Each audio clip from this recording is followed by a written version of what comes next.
কোন এক শুক্রবারে বিশাল ভূমিকম্পের মধ্য দিয়ে কিয়ামতের দিন সূচনা হবে, কথাটি কতটুকু সত্য?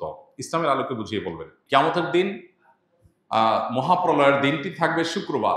এটি বিশুদ্ধ হাদিসে বর্ণিত হয়েছে, নবী সাল্লাল্লাহু আলাইহি ওয়াসাল্লাম থেকে সুসাব্যস্ত হয়েছে। শুক্রবারের ফজিলত সংক্রান্ত একটা হাদিসে জুমার দিনে কি কি হয়েছে এবং কি কি হবে সেগুলো বলতে গিয়ে একটা পর্যায়ে এদিনেই কিয়ামত প্রতিষ্ঠিত হবে বা মহাপ্রলয় হবে, যখন সৃষ্টি জগতের সব কিছুকে আল্লাহ তাআলা ধ্বংস করবেন। আবার পুনরায় মানুষকে, প্রাণী জগৎকে আবার সৃষ্টি করে সবার হিসাব নিকাশের মুখোমুখি করবেন, হাসর কায়েম হবে।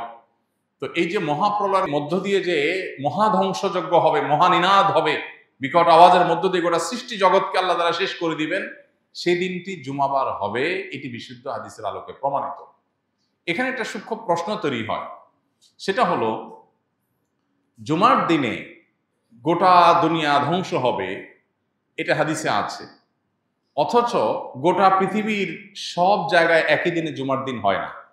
বাংলাদেশে আমরা যখন আজকে ধরুন জুমার দিন, শুক্রবার দিন, এখন আমরা জুমার দিনে জুমা আদায় করছি, জুমার দিনে আমল করছি, ঠিক এই সময় পৃথিবীর অনেক দেশে গভীর রাত, ঘুম বা অন্য কোনো দিক, বৃহস্পতিবার। তাহলে যখন কিয়ামত একই দিনে হবে গোটা পৃথিবীতে, বার তো একইটা থাকবে না, তাহলে সেখানে তো শুক্রবার না, সেখানে কেমনে কিয়ামত হবে? এটার উত্তর হলো, আজকে পৃথিবীর যে ব্যবস্থাপনা আমরা দেখতে পাচ্ছি, মহাপ্রলয়ের দিন পৃথিবীর এই ব্যবস্থাপনা থাকবে না। আমরা আজকের পৃথিবীর সাথে তুলনা করে সেদিনকে আমরা বিচার করছি যে সেদিন তো কোথাও জুমার দিন, কোথাও বৃহস্পতিবার দিন হবে, কোথাও দিন হবে, কোথাও রাত হবে। এ দিন এবং রাত এবং বারের এই পরিবর্তন আল্লাহর যে সমস্ত সৃষ্টির কারণে হয়ে থাকে, যে সিস্টেমের কারণে হয়ে থাকে, কিয়ামতের মুহূর্তে ওই সিস্টেম পুরাটাই মুখ থুবড়ে পড়বে, ভেঙে পড়বে, এগুলোর কোনোটাই কাজ করবে না। যে সূর্যের অবস্থান পরিবর্তনের কারণে দিন এবং রাতের পরিবর্তন হয়, এই সূর্যই আলোহীন হয়ে যাবে। হাদিসে আসছে, নবী সাল্লাল্লাহু আলাইহি ওয়াসাল্লাম বলেছেন, যেই সকাল থেকে মহাপ্রলয়ের শুরু হবে তার আগের রাত হবে দীর্ঘ। এই যে দীর্ঘ রাত হবে, তখন তো গোটা পৃথিবী একাকার হয়ে যাবে। এবং আল্লাহ তাআলা কোরআনে কারীমে বলেছেন সূরা শামসের মধ্যে যে ইদা শামসু কুববিরাত ওয়া ইদান নুজুমু কাদারাত। এই সূরা শুধু অনুবাদ করলে আপনার কাছে পরিষ্কার হয়ে যাবে বিষয়টা। আল্লাহ বলেছেন সেদিন সূর্য কি হবে? আলোহীন হয়ে যাবে। সূর্যের আলো কারণে তো দিন হয়। সূর্যের আলোই যখন থাকবে না, তারকারাজি যখন খসে পড়বে, চাঁদ, সূর্য এবং গোটা সৃষ্টি জগৎ, মহাকাশ এবং আপনার নৌমণ্ডল, ভূমণ্ডল সব যখন শেষ হয়ে যাবে এবং এগুলোর প্রিপারেশন যখন শুরু হবে, আগের রাতটা হবে দীর্ঘ, মানুষ অপেক্ষা করবে সকালের, কিন্তু ভোর আর হবে না। এরপরে পশ্চিম দিকে সূর্য উঠবে, তারপরে ধাপে ধাপে সিংহা ফুৎকার দেয়া হবে, মহাপ্রলয় শুরু হবে।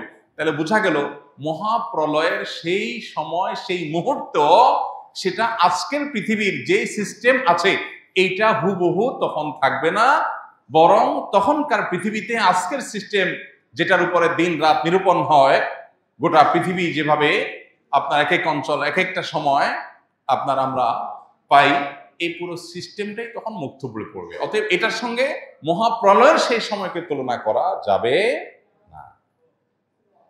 আর সবচেয়ে বড় বিষয় হলো, যখন কোনো হাদিস বিশুদ্ধভাবে প্রমাণিত হয়, তখন সেই হাদিস যদি আমাদের কোনো কারণে বুঝে নাও আসে, তো আল্লাহ তাআলা ভালো জানেন কিভাবে এটা হবে, কিন্তু হবে এটুকু নিশ্চিত।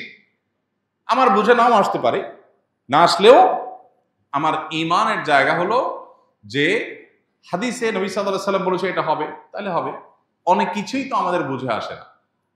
1450 বছর আগে নবী সাল্লাল্লাহু আলাইহি ওয়াসাল্লাম অনেক কিছু বলেছেন যেটা আমাদের বুঝে আসে না। কোরআনে আল্লাহ তাআলা বলেছেন যে ওয়াল বিগালা ওয়াল হামিরা লিতারকাবুহা ওয়া জিনা। একটা পর্যায়ে আল্লাহ তাআলা বলেছেন ওয়া ইয়াখলুকু মা লা তা'লামুন।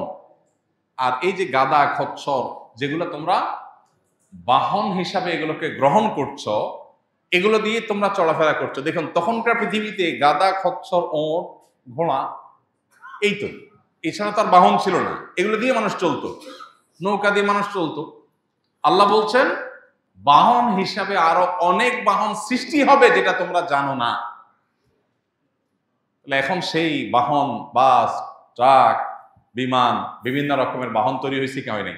1450 বছর আগে আল্লাহ তাআলা যখন এই আয়াত নাজিল করেছেন, তখন কি সাহাবীদের কাছে এটা পরিষ্কার ছিল?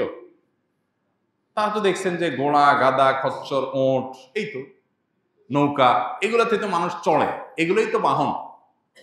আল্লাহ বলছেন ওয়ায়াখলুকু মা লা তা'লামুন, আরো অনেক বাহন তৈরি হবে, আল্লাহ সৃষ্টি করবেন মানুষের মাথায় সে বুদ্ধি, বিবেচনা, জ্ঞান দিয়ে পৃথিবীতে বহু বাহন আরো হবে যা তোমরা এখন জানো না।